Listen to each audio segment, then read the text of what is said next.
Olá, estamos aqui com mais um podcast da Cla English E da OK Idiomas. e hoje a gente vai trazer para vocês um assunto bem interessante que é a diferença de tradução e interpretação. Apenas para deixar mais claro, tanto o Felipe e eu somos intérpretes graduados eu sou pela PUC e o Felipe. Pela Estácio de Sá.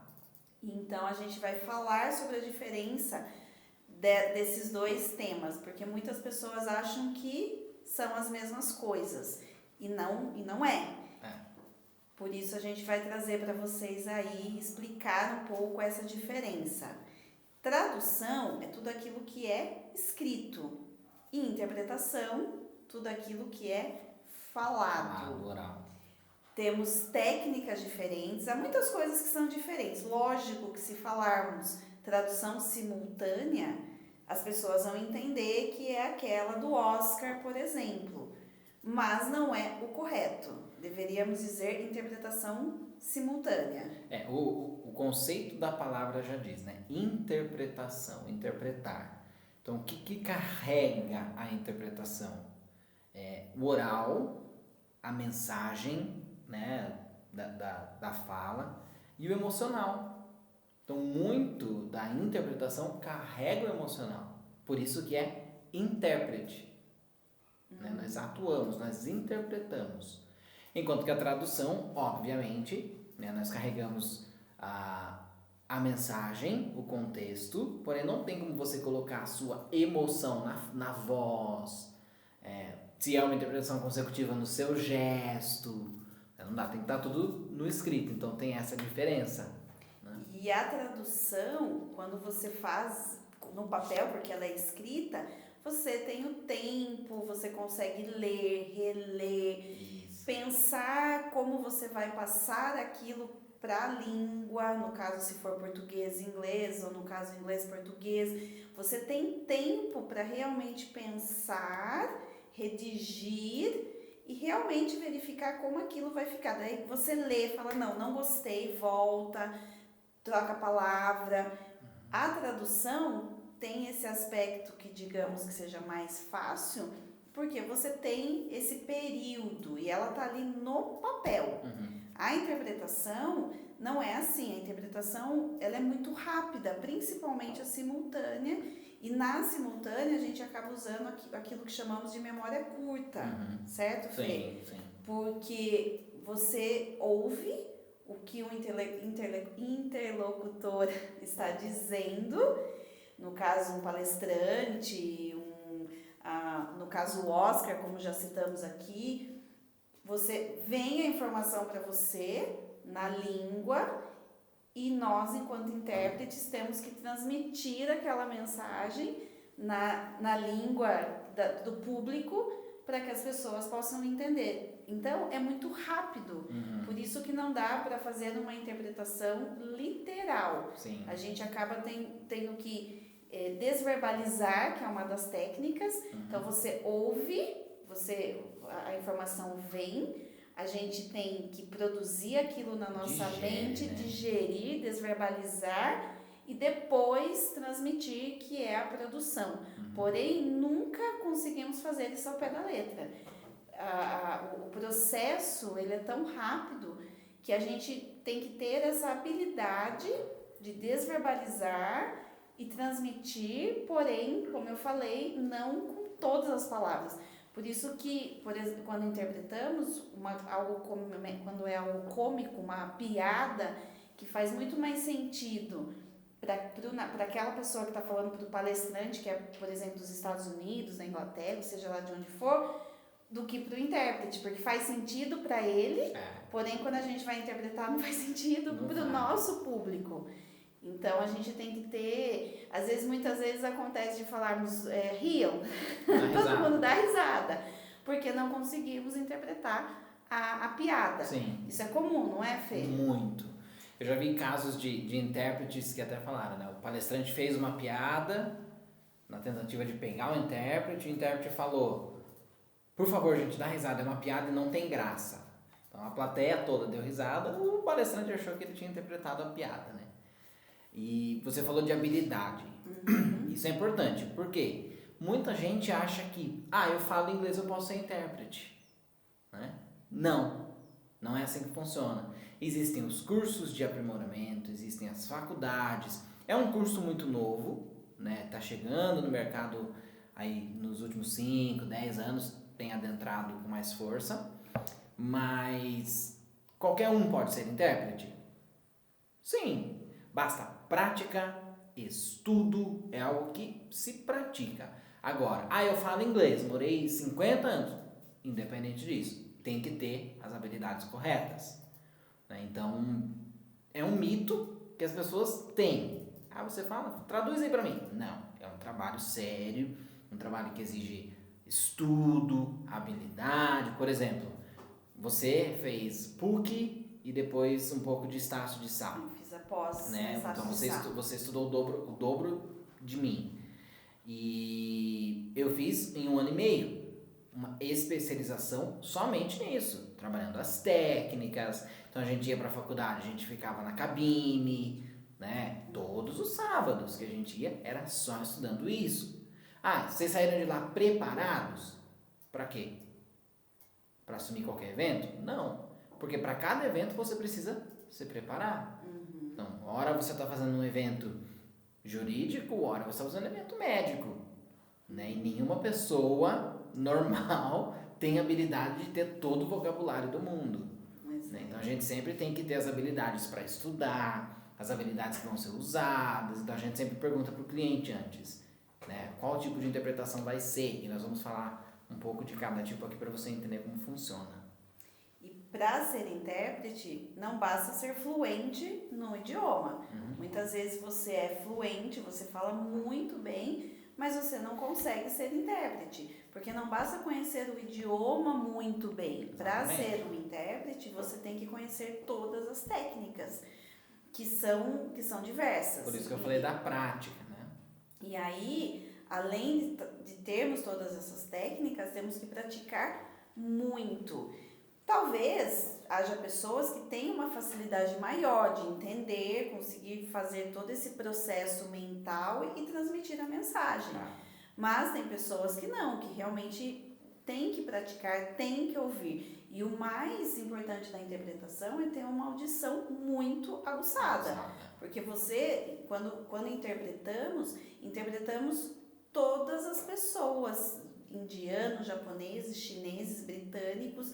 Então, não basta conhecer apenas o idioma, temos também que conhecer o sotaque das pessoas, muitas vezes entender por que aquela pessoa de tal região, de tal local, fala daquela forma. Se fala para dentro, se fala para fora, se tem o sotaque anasalado ou não, para conseguirmos interpretar e saber, ele falou tal palavra, então significa isso porque ele tem esse jeito mesmo de falar.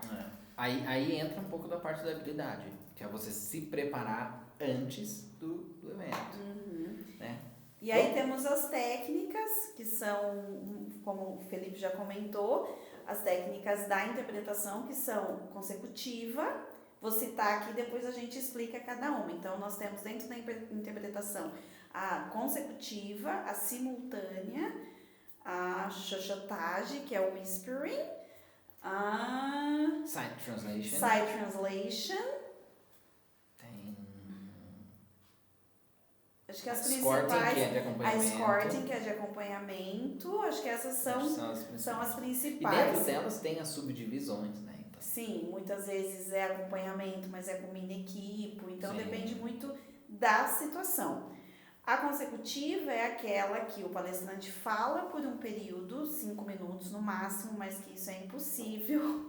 E o intérprete está ali ao lado com um bloco de notas, fazendo todas as anotações para depois interpretar aquilo que ele anotou para o público.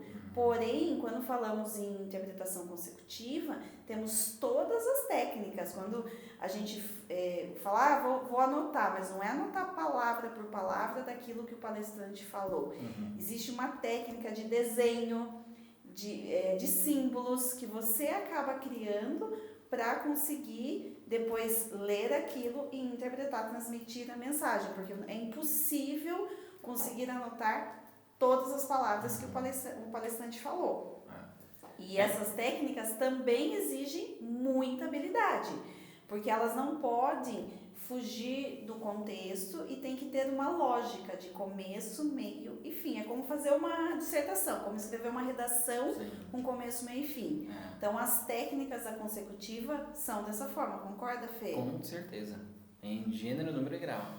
É importante lembrar que dentro da consecutiva, nós temos a habilidade de consecutiva longa, que foi essa que você mencionou, que fala 5 minutos, né?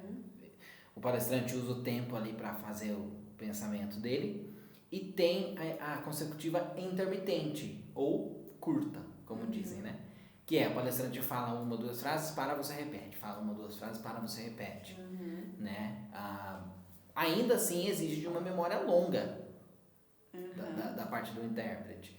Né? Não exige tanto anotação na intermitente, porque é algo mais, né, mais curto ali, mas é importante. Às vezes ele cita um número, temos que pegar as palavras-chave. Às vezes na intermitente você pega a palavra-chave, um número grande que ele falou, uma palavra principal, para que você consiga lembrar das 2 frases que ele mencionou. Mas a consecutiva é essa: o palestrante fala, para, o intérprete repete.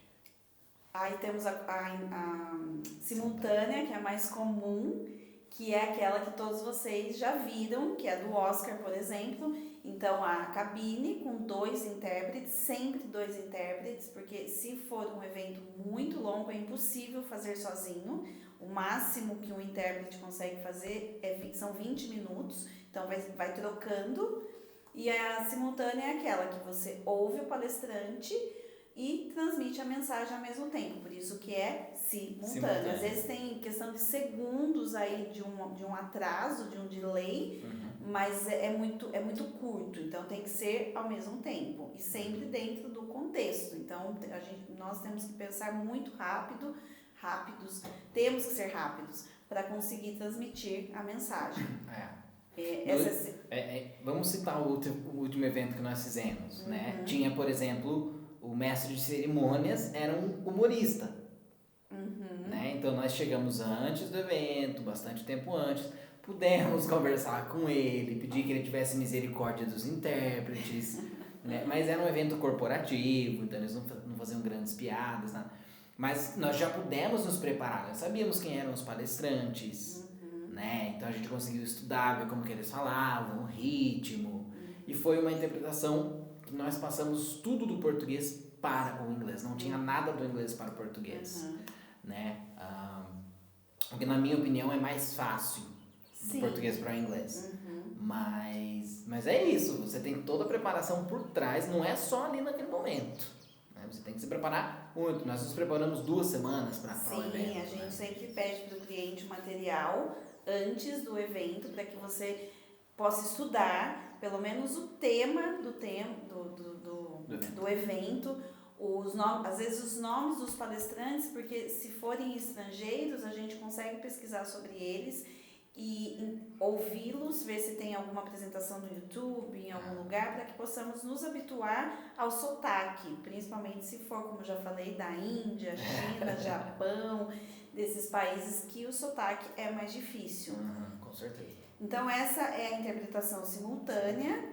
Depois temos o que a gente chama de whispering ou chuchotagem, que vem do francês, que é você ficar ao lado da pessoa que precisa da interpretação e fazermos a interpretação ali no pé do ouvido da pessoa. Então, alguém está falando e aí a gente está ali no ouvido dela fazendo, é também uma interpretação simultânea, porém diretamente para aquela pessoa. Isso é muito comum em reuniões pequenas, com um número menor de pessoas, onde às vezes há, por exemplo, um call, uma reunião, uma chamada feita pelo telefone, ou um treinamento com menos pessoas, onde uma única não fala o idioma e precisa da interpretação. Aí ficamos ao lado dela e fazemos toda a interpretação ali ao pé do ouvido. Depois temos a sight translation, que você lê, isso acontece muito no jurídico, certo, Fê? Sim. Principalmente em julgamentos, Você tem ali um documento onde você precisa ler e fazer a interpretação daquele documento, certo? O nome consagrado é tradução à prima vista. Que você lê no inglês e você já tem que ir falando no português. Né? É praticamente uma tradução simultânea, só que na leitura, né? Então você lê e já vai passando para o português. E o escorting, que é o acompanhamento, isso acontece muito em fábrica. Por exemplo, o que eles chamam de plant tour, que é fazer um tour pela planta da fábrica, com o número de pessoas, para apresentar todo o equipamento, apresentar a produção, mostrar o que de fato aquela fábrica faz.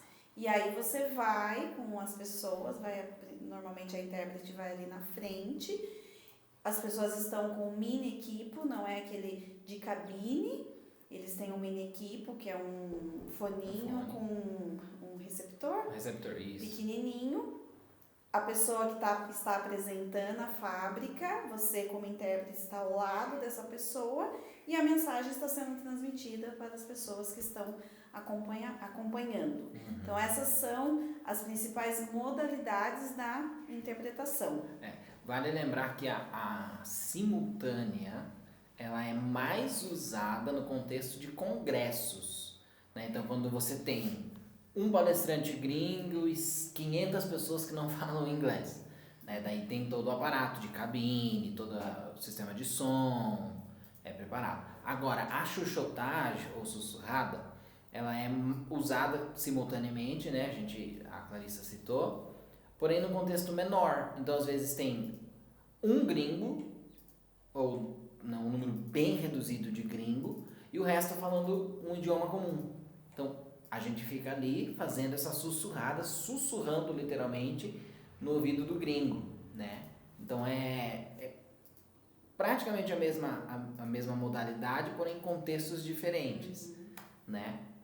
E o que temos sempre que lembrar é que tanto a tradução escrita quanto a interpretação são formas de levar mensagens, seja ela escrita, seja ela falada. Por isso que nos consideramos como mensageiros.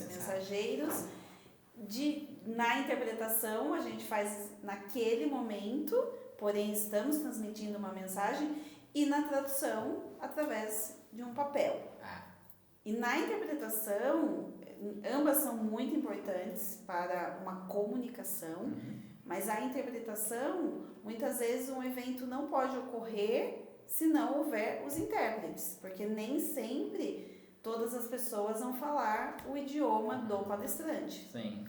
E em muitos eventos, principalmente esses da ONU, grandes eventos, eles acabam tendo mais de uma língua.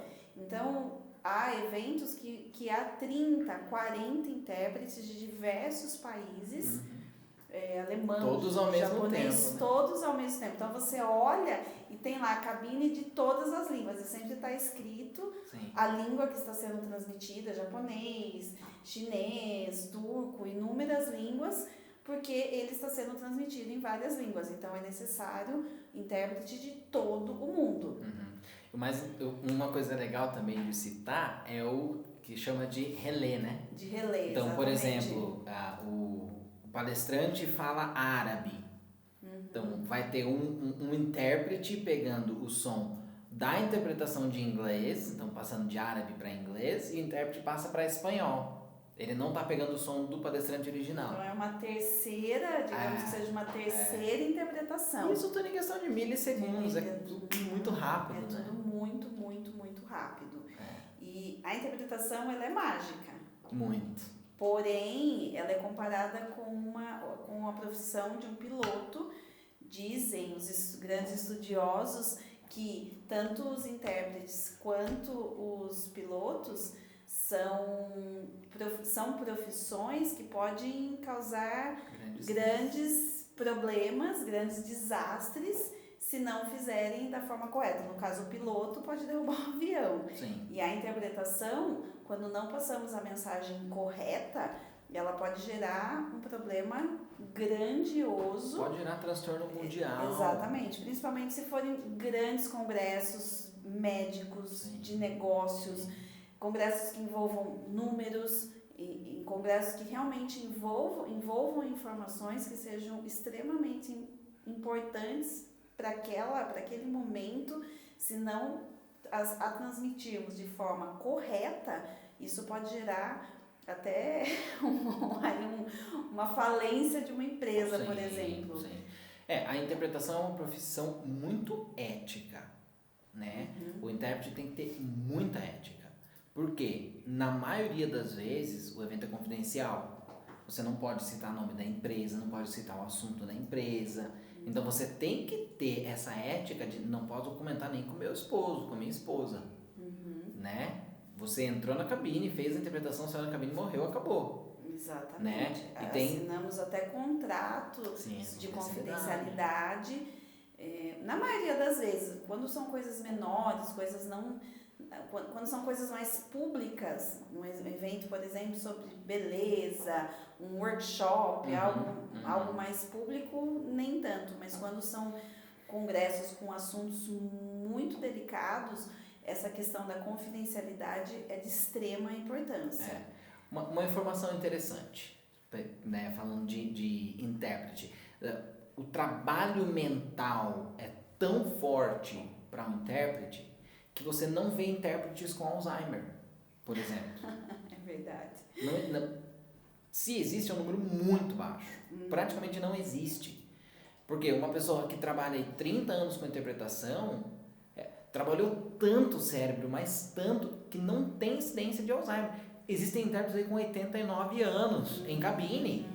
Uma lucidez impressionante. Porque o cérebro é o que mais trabalha, na verdade é o que trabalha. Então, nós intérpretes, a gente tem que ter um treinamento vocal, porque você vai pegar um evento aí de 6 dias, 6 horas por dia, falando. Mas vocês trocam a cada meia hora, 20 minutos. Mas a gente fica o dia inteiro falando. Então, exige sim um treinamento vocal, um treinamento mental, porque você vai ficar dentro de uma cabine, né, 2 por 1,5, 2 por 2 muitas vezes, né? Então tem toda essa parte de preparação, né? Então é um trabalho muito exaustivo, muito pesado, mas lindo, maravilhoso. Nós somos apaixonados, né, claro. E cada evento é uma tensão enorme, ficamos sem dormir, ficamos pensando, porque realmente há uma preocupação muito grande em transmitir a mensagem de forma correta. E eu acredito que, além disso, da forma correta, também com muita precisão. Eu acho que a acuricidade na interpretação é o mais importante. Sim. O contexto, para que realmente todas as pessoas entendam o que você está transmitindo. As pessoas, muitas vezes, né, alguém que está ouvindo nossa interpretação vem nos questionar, mas você não falou o que ele falou. Por exemplo, ele falou, sei lá, mug, você usou copo, não usou caneca. Né? Às vezes nós intérpretes entendemos o que ele quis dizer, porque tem todo um contexto por trás, né? Às vezes ele pode ter se confundido. Né? Já aconteceu muitas vezes eu estar interpretando, fazendo consecutivo, ele olhar para mim e falar, onde eu parei? Então eu tinha que falar, não, você está em tal lugar, né? Acontece, o intérprete tem que estar muito atento. Então não necessariamente a gente precisa usar a mesma palavra que ele usou. Mas a mensagem é que tem que ser passada. O que temos que transmitir é a mensagem. Uma palavra, nesse exemplo que você citou, não é o que faria a diferença na mensagem. Pode ser que um número, sim, dependendo do contexto, sim, faria a grande diferença. Mas uma palavra como um copo ou uma xícara, não. O contexto é o mesmo. O que realmente importa é a mensagem que está sendo transmitida. Sim. O que o mais importante nesse caso é a comunicação que fazemos. E então, como o Felipe falou, a interpretação ela é mágica, realmente é algo que nos dá um prazer enorme em fazer. Já fizemos eventos dos mais diversos, desde a área de negócios até eventos motivacionais, né, já interpretamos pessoas famosas, comediantes, jogadores, esportistas. Muito legal. O que foi muito legal. O que mais, Fê? Já fizemos chão de fábrica, com capacete, protetor auricular, gritando. Exatamente. Quando fizemos uma fábrica onde eles estavam lançando uma máquina, certo? A máquina já estava em fábrica, porém eles estavam tendo dificuldade para operar. E aí veio a pessoa responsável por aquela máquina para ensinar os operadores a lidar com a máquina, e a interpretação era feita ao lado da máquina, uma máquina muito barulhenta. E aí nós, como intérpretes, tínhamos que ficar ao lado desse americano, interpretando o que ele falava para os operadores com a máquina em funcionamento. Sim. Nós com protetores auriculares, e aí tínhamos que tirar um pouquinho para conseguir ouvir no caso, a pessoa que tinha o conhecimento da máquina, que veio para treinar as pessoas em relação à máquina, e aí interpretar para esses operadores. Então foi um trabalho assim. Muitas vezes vai até na base do leitura labial. Leitura labial, porque a gente não consegue. Imagine uma máquina com barulho gigantesco, o palestrante, não o palestrante, mas a pessoa que é responsável pela máquina falando, e nós tendo que interpretar. Tá. Vamos falar um pouquinho, bem rapidinho, sobre tradução. As pessoas tendem a achar que tradução é sempre juramentada. Qual a diferença, Clara? Tradução juramentada é aquela que é legal, você só pode ser feita por um tradutor juramentado, que ele prestou um concurso. O tradutor juramentado ele é concursado a concursos que acontecem a cada 15, 20 anos. E aí eles são reconhecidos pela JUSESP, tem um código, é como se fosse um engenheiro lá com o seu... arquiteto, médico. E aí, a partir disso, ele pode chancelar aquela tradução, que são certificados, históricos, escolares, tudo que tem que ter validade legal. Esse é o tradutor juramentado. Tradutores, pode ser, no caso nós, que não somos concursados, e aí também tem as suas modalidades, tradução literal, tradução literária, que é a tradução de livro, tradução de contrato, enfim, mas ela não precisa ser chancelada, ela não tem que ser reconhecida legalmente. Exatamente. Então, a tradução juramentada, se você tem essa dúvida, se você precisa de um tradutor juramentado, nós podemos te ajudar, nós temos contatos com essas pessoas, né? Então, pode nos contatar pela nossa rede social, mas é um tradutor específico, né? E não é qualquer pessoa que pode fazer. No caso, teríamos que ser concursados e não somos. Acho que é isso, Fê. Deixamos aí, espero ter deixado clara a diferença de tradução e interpretação. No caso, o Felipe e eu somos tradutores, intérpretes e professores de inglês. E se vocês precisarem de qualquer coisa, é só nos seguir nas redes sociais, nos chamar pelas redes sociais, que teremos um prazer enorme em ajudá-los naquilo que vocês precisarem. Curtam, se inscrevam no nosso canal, nos sigam em todas as redes sociais, e é isso. Então, um grande beijo para vocês e até o próximo podcast. Beijo, abraço, até.